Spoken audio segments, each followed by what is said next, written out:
थंडीचे दिवस त्यात संक्रांत जवळ आली आहे म्हटल्यावर गुळपोळी ही झालीच पाहिजे। तर हीच गुळपोळी अगदी साध्या सोप्या पद्धतीने आज आपण करणार आहोत। नमस्कार, कोकण कन्या चॅनलवर मी पूनम आपणा सर्वांचे मनापासून स्वागत करते। तर या गुळपोळीसाठी लागणारे साहित्य आता आपण पाहून घेऊया। गुळपोळी करण्यासाठी आपल्याला लागतील शेंगदाणे 100 ग्रॅम म्हणजे पाऊण कप, तीळ 100 ग्रॅम म्हणजे तेही पाऊण कप, सुकं खोबरं 100 ग्रॅम जे किसून 2 कप भरते, गूळ 150 ग्रॅम जे किसून 1.5 कप भरते, बेसन 50 ग्रॅम म्हणजे पाव कप, 2 मोठे चमचे तूप आणि वेलची पावडर। याचबरोबर आपल्याला लागणार आहे 2 कप गव्हाचं पीठ, 2 मोठे चमचे तेल, अर्धा चमचा मीठ आणि पीठ मळण्यासाठी पाणी। या प्रमाणानुसार 10 ते 12 गुळपोळ्या अगदी सहज होतात। एका परातीत हे गव्हाचं पीठ मी घेतलेलं आहे। या पिठाला आपल्याला कडक तेलाचं मोहन द्यायचं आहे। एका बाजूला मी तेल असं गरम करत ठेवलंय। आता ह्या पिठात आपण मीठ मिक्स करून घेऊया। हे मीठ जरा मिक्स करून घेते।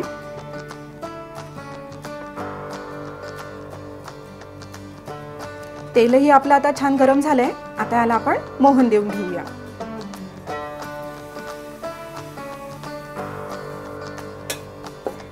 हे तेल छान मिक्स करून घेऊया आपण। पिठाला तेलाचं मोहन दिल्यामुळे आपल्या गुळपोळ्या छान मस्त अशा खुसखुशीत होतात। आता तेल गरम आहे त्यामुळे चमच्याने जरा मिक्स करून घेऊया। आता हाताने हे छान असं मिक्स करून घ्यायचंय।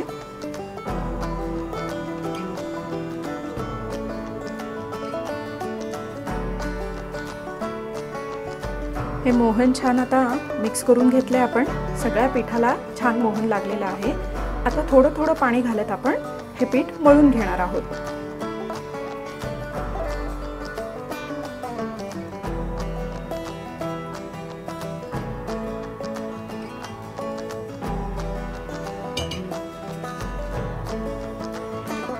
हे पीठ आपल्याला थोडंसं घट्ट मळायचं आहे। म्हणजे चपातीसाठी आपण किंवा पोळीसाठी आपण जे पीठ मळतो जितकं मऊ त्याच्यापेक्षा थोडंसं असं घट्ट ठेवायचं आहे। त्यामुळे पाणी घालताना थोडं थोडं थोडं करून असं घाला।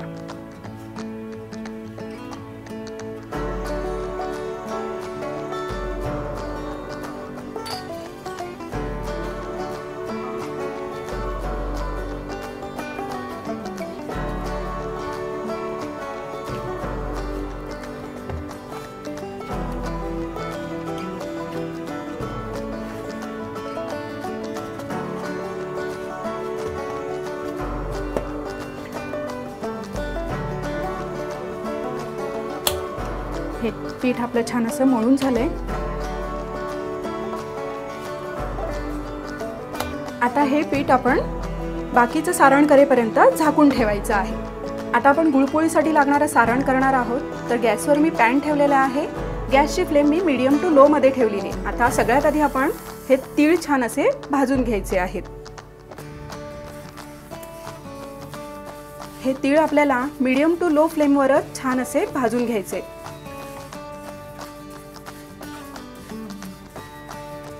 हे तीळ आपल्याला छान असे सोनेरी रंगापर्यंत परतून घ्यायचे आहेत। तीळ परतत असताना हे सतत चमच्याने हलवत राहा। तीळ आपले छान मस्त खमंग भाजून झालेले आहेत। पहा छान मस्त असा सोनेरी रंग आलेला आहे। आता हे आपण काढून ठेवूया आणि ते थोडे गार व्हायला ठेवायचे आहे। आता आपण शेंगदाणे भाजून घेऊया। कोकण कन्या चॅनल सबस्क्राइब करा आणि नवीन येणारे व्हिडिओ सर्वात आधी पाहण्यासाठी बेल प्रेस करा। आपले शेंगदाणे छान भाजून झालेले आहेत। गॅसची फ्लेम आपण मीडियम टू लो मध्येच ठेवलेली आहे। आता हे शेंगदाणे आपण वेगळ्या ताटलीत काढून घेऊया। त्यांना थोडं थंड करून घेऊया। आता आपण हे सुकं खोबरंही छान असं भाजून घ्यायचं आहे। खोबरं भाजत असताना सतत चमच्याने हलवत राहायचं आहे। म्हणजे सगळं खोबरं हे सगळ्या बाजूने छान असं भाजलं जाईल। हे खोबरंही आपल्याला असं हलकं सोनेरी रंगापर्यंत परतून घ्यायचं आहे। खोबऱ्याला मस्त असा सोनेरी रंग आलाय। आता हे खोबरं आपण वेगळ्या ताटलीत काढून घेऊया आणि त्याला गार करायला ठेवून देऊया। आता सगळ्यात शेवटी आपण बेसन भाजून घ्यायचं आहे, त्याच्याकरता तव्यात मी एक मोठा चमचा तूप घातले. आता याच्यात बेसन घालूया. आता हे बेसन छान असं मस्त परतून घ्यायचं आहे. गॅसची फ्लेम आपण मीडियम टू लो मध्येच आहे, पण आपला पॅन छान गरम आहे, त्याच्यामुळे बेसन सतत हलवत राहा. आपण लाडूसाठी जसं बेसन भाजून घेतो अगदी त्याच पद्धतीने हे बेसन भाजून घ्यायचं आहे. बेसन आपलं छान भाजायला लागलंय, ह्याला हलका सोनेरी रंग आलाय. ह्या गुठळ्या छान आपण अशा फोडून घ्यायच्या आहेत. आता हा हलका सोनेरी रंग आलेला असताना ह्याच्यात अजून आपल्याला 1 चमचा तूप घालायचं आहे. हे छान आपण परतून घेऊया. बेसनाचा मस्त खमंग वास यायला लागलेला आहे. बेसन भाजत असताना मस्त खमंग वास यायला लागला की समजायचं बेसन आपलं छान भाजलं गेलंय. हे छान असं सोनेरी रंगावर पहा परतून घेतलेलं आहे मी. आता हे बेसन आपण काढून घेऊया. आपण सुकं खोबरं, तीळ, शेंगदाणे छान भाजून अगदी गार करून घेतलेले आहेत. आता हे पदार्थ आपल्याला मिक्सरमधून सरसरीत असे बारीक करून घ्यायचे आहेत. आता हे सगळे पदार्थ तेल सोडणारे आहेत, त्यामुळे मिक्सरमधून बारीक करत असताना मिक्सर चालू बंद अशा पद्धतीने त्यांना सरसरीत असं बारीक वाटून घ्यायचं आहे.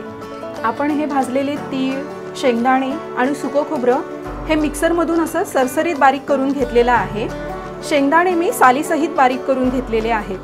आता ह्याच्यात आपण भाजलेलं बेसन घालायचे. ह्याच्यात आपण आता गूळ घालायचं आहे. हा गूळ मी छान असा बारीक किसून घेतलेला आहे आणि वेलची पावडर घालून घ्यायची. आता हे सर्व साहित्य आपल्याला छान एकजीव करून घ्यायचं आहे. सर्व साहित्य सगळं एकमेकात छान मिक्स झालं पाहिजे. हे सर्व साहित्य आपण छान मिक्स करून घेतलेलं आहे. ह्याच्यात आपण गूळ घातलाय. हा गूळ काही ठिकाणी असा थोडा जाडजाड असे तुकडे आहेत. आता हे सर्व साहित्य आपल्याला मिक्सरमध्ये थोडं घेऊन चांगलं बारीक करून घ्यायचं आहे. आपण एकत्र केलेलं मिश्रण छान असं बारीक करून घेतलेलं आहे. हे मिश्रण मिक्सरमध्ये मिक्सर चालू बंद करत असा करायचं आहे. हे मिश्रण एकत्र घेतलेलं असताना हा पहा असा गोळा तयार होतो. हे मिश्रण हातात घेऊन दाबल्यावर असा मुटका तयार होतो, म्हणजेच आपलं सारण छान तयार झालेलं आहे. काही कारणास्तव तुमचं सारण असं मुटक्या स्वरूपात झालेलं नसेल तर ह्यात तुम्ही एखाद दुसरा चमचा तूप घालू शकता. आपण जे सुरुवातीला पीठ मळून ठेवलेलं होतं ते आता आपण काढून घेऊया. हे पीठ आता एखाद दुसरं मिनिट जरा छान असं मळून घेऊया.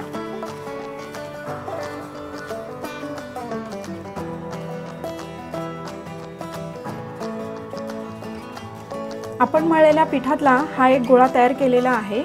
आपण चपातीला जेवढा गोळा घेतो अगदी तेवढाच गोळा घ्यायचा आहे. आता ह्या गोळ्याची आपण लाती करून घेणार आहोत. हाताला अगदी थोडंसं कोरडं पीठ घ्यायचं आणि त्याची अशी मोदकाला पारी करतो तशी पारी करून घ्यायची.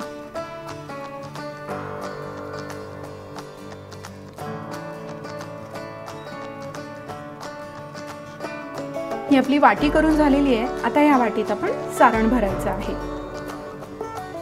हे सारण असं छान दाबून भरायचं.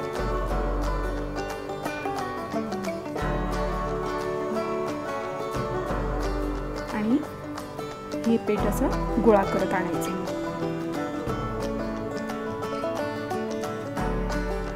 थोडंसं अजून भरूया आपण.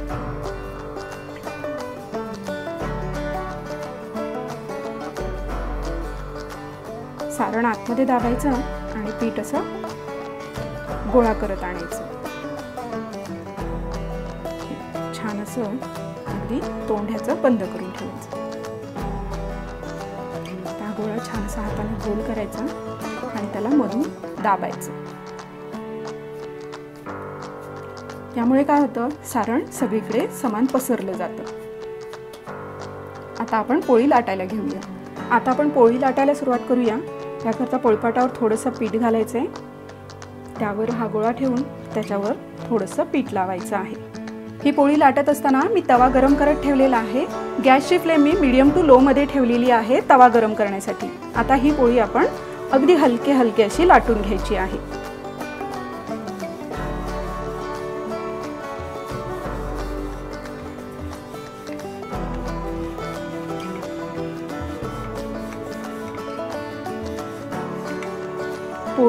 पोळी लाटण्याला चिकटते असे वाटली की अगदी थोडंसं असं पीठ लावून घ्यायचं.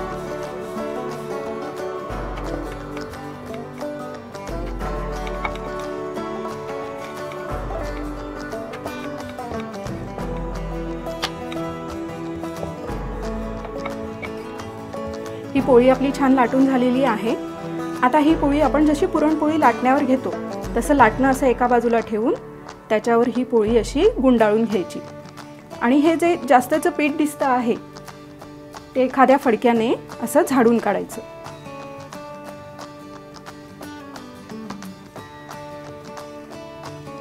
आता ही पोळी आपण तव्यात घालूया.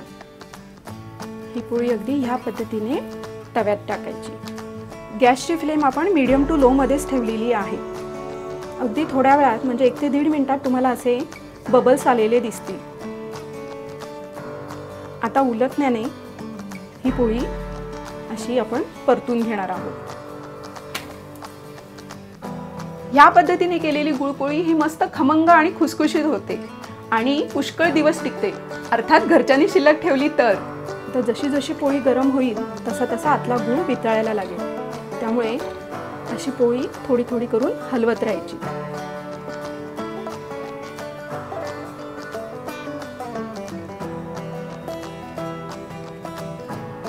आता हे एकदा पलटून घेऊया. काय मस्त खरपूस भाजली आहे पहा.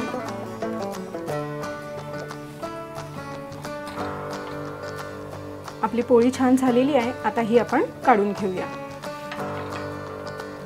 ही पोळी काढून झाली की ताटात एखादा कॉटनचा फडका, इथे मी पंचा घेतलेला आहे, त्याच्यावर ही पोळी टाकून अशी गार करायची आहे. ही पोळी पूर्ण गार झाली की मग सगळ्या पोळ्या अशा एकत्र करून ठेवायच्या असतात. आता आपण अशाच पद्धतीने बाकीच्या पोळ्याही करून घेऊया. ह्यापूर्वीच आपण तिळाची खुसखुशीत वडीची रेसिपी केलेली आहे. तसेच भोगीची भाजी आणि बाजरीची भाकरीही केलेली आहे. ह्या व्हिडिओच्या रेसिपीच्या लिंक मी या डिस्क्रिप्शन बॉक्समध्ये देत आहे, तेव्हा तुम्ही ह्या रेसिपीचाही आस्वाद नक्की घ्या. धन्यवाद.